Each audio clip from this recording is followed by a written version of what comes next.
Hey guys, G54023. The AR-15 pistol has become pretty popular here recently, and there's a lot of people that are building their own as opposed to buying one off the shelf. And not only does it save you a little bit of money, but it lets you personalize your rifle to your taste. You don't have a lot of excess parts laying around that you had to take off your rifle, swap out to get what you wanted. That being said, there are a lot of issues that you can run into when building a short-barreled AR like this. A lot of the issues that you run into are due to overgassing or maybe even undergassing. And in this video I'm going to try to explain to you what those are and explain how to remedy those problems that you might run into when you're building your own AR pistol. And I hope this video helps you out. Let's dive right into it.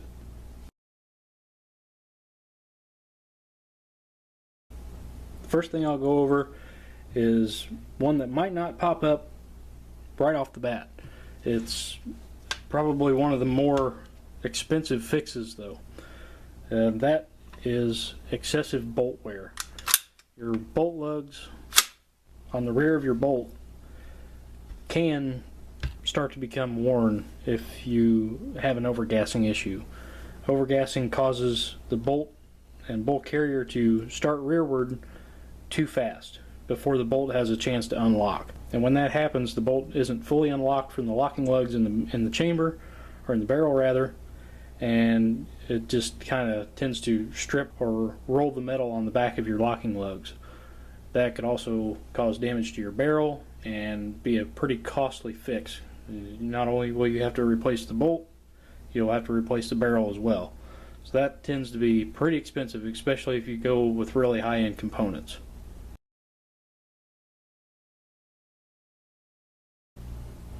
One of the more common problems you'll run into are failures to extract or failures to eject. And these kind of go hand in hand. Of course, if it can't extract the cartridge, it's not going to eject it. You could run into feeding issues if you are overgassed.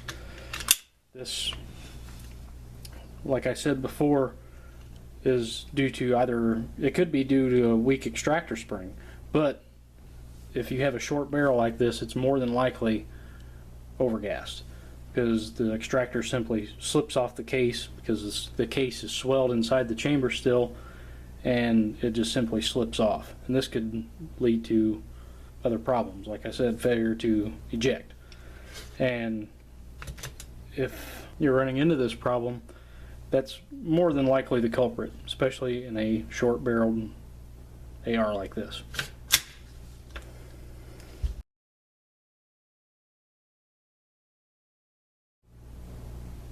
Another problem you might run into is bolt override.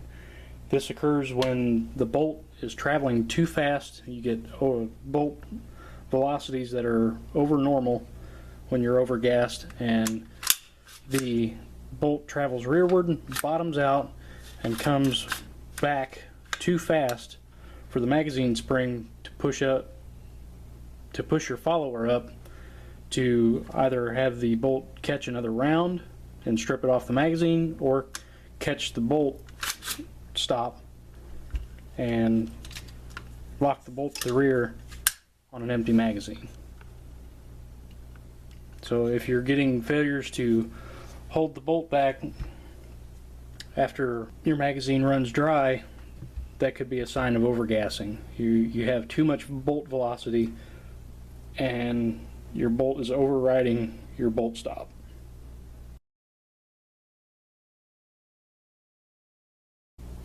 Another problem that kind of goes hand in hand with bolt override is bolt bounce. This occurs when the bolt bottoms out, comes back forward very fast, and usually doesn't have enough weight behind it as far as your buffer spring or your actual buffer, the weight of your buffer, and the bolt goes into battery and then bounces back out of battery. I mean, this could be by that much, it could be by that much. It could also look like a failure to extract, so you might want to have somebody watch or just pay attention yourself and make sure it's extracting the round out of the ejection port.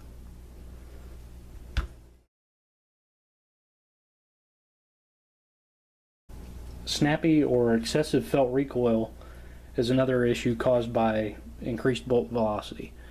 If this thing feels like it's kicking way too hard, chances are you have increased bolt velocity because it's bottoming out very hard on the back of your buffer tooth, especially if you happen to put a compensator on your short barreled rifle, which you would think would help mitigate the recoil, and you're still getting some pretty snappy and jarring recoil. That's probably a sign of overgassing.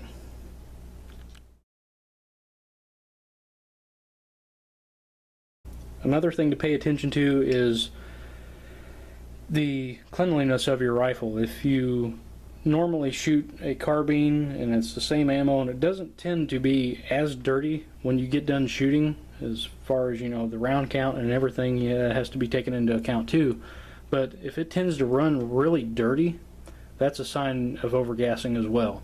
You tend to get a lot more fouling when you get all that excess gas coming into your gas key and back into your upper receiver.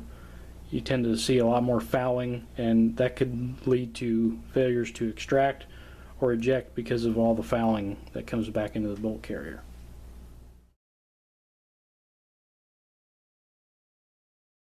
Another problem you might run into is undergassing. If you do have a barrel with the proper gas port or a gas block with the right size gas port, you could run into undergassing.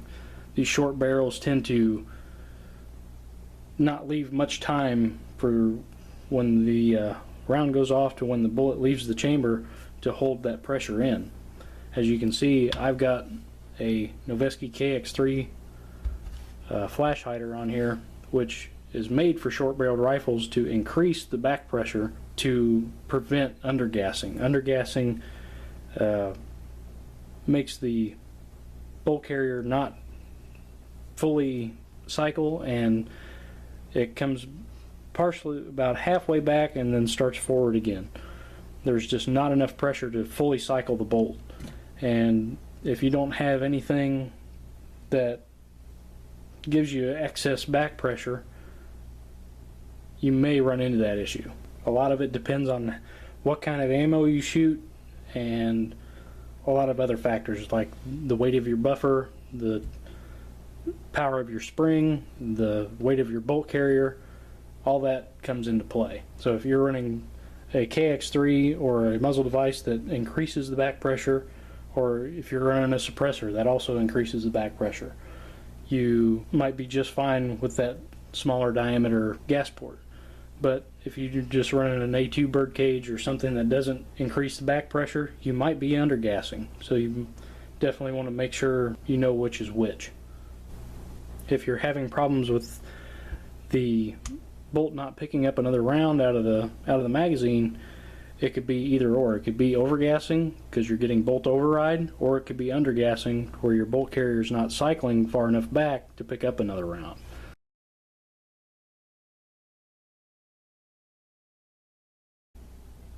Okay guys, now that we've talked about everything that can go wrong with these things, let's talk about how to fix it. Okay, the main problem of short-barreled rifles, or AR pistols in this case, is being overgassed, and that increases bolt velocity, which means that we have to slow the bolt down. So there's three ways we can do this. We can first get a heavier bolt carrier group, aka an M16 bolt carrier. Another way is to buy a heavier buffer, either an H2 or an H3 buffer, to give it, again, more mass to slow the unlocking of the bolt and get rid of that excess bolt velocity. Another thing you can do is to buy an extra power buffer spring. This will put more tension on the back of your bolt, keeping it closed longer and also helping to eliminate bolt bounce. Another remedy you could look at, instead, if you've done all that and none of that's worked, there are manufacturers that make adjustable gas blocks for just that reason, to adjust your gas system. So if you need to dial back the gas coming into your bolt carrier group, you can do that. They tend to be a little more expensive than your regular gas block, but if it fixes your gun, it's worth its weight in gold. So that's another way you can fix a overgassing issue.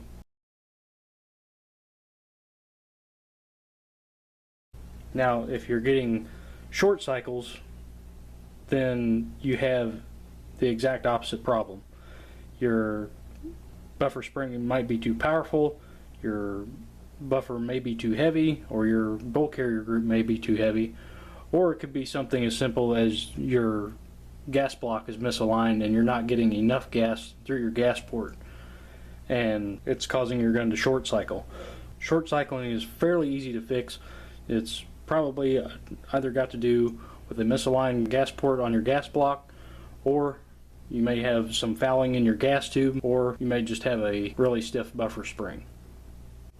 Another thing to look at is the way your components fit together.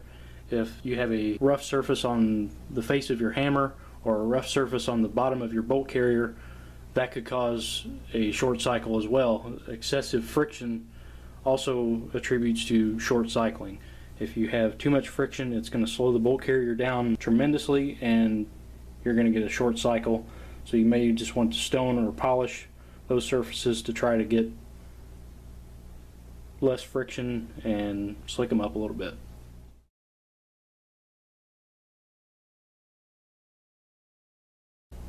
In my case, I had to do all of the above. I've got an extra power buffer spring, an H2 heavy buffer, and an M16 bolt carrier.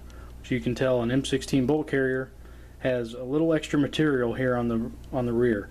A regular AR-15 bolt carrier stops right about there, and this is all undercut. That's how you can tell a M16 bolt carrier from an AR-15 bolt carrier. This has just a little bit more mass and helps to slow down the unlocking of the bolt by a fraction of a second, but sometimes that's all you need. And as always, thanks for watching, guys. If you're thinking about building a pistol, or if you've built a pistol and you're having issues with it, I hope this video helps you out. If you have any comments or questions, feel free to put them in the comment section below. I'll try to get to them as soon as I can. And have fun, be safe. Thanks for watching, guys.